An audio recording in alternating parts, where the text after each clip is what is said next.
Coding cough syrup से उत्तर प्रदेश के अंदर कोई मौत नहीं हुई है। एक दूसरा, इस मामले में एनडीपीएस के अंतर्गत कार्रवाई होगी। ये उत्तर प्रदेश सरकार इस मामले को कोर्ट में जीती है, उत्तर प्रदेश ने इस मामले को लड़ा है।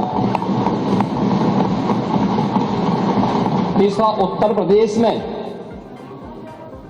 इसका जो सबसे बड़ा होलसेलर, जो बड़े होलसेलर हैं, जिसको सबसे पहले एसटीएफ ने पकड़ा था 2016 में, उसको लाइसेंस समाजवादी पार्टी ने जारी किया था।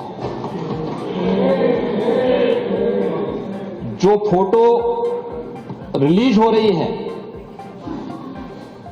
देश के अंदर दो नमूने हैं, एक दिल्ली में और एक लखनऊ में बैठते हैं।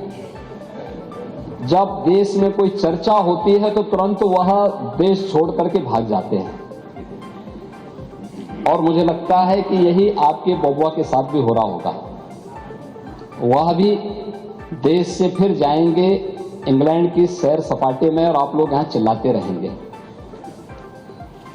महोदय, कोडिन कफ सिरप का मुद्दा जो इन्होंने उठाया है, मुद्दा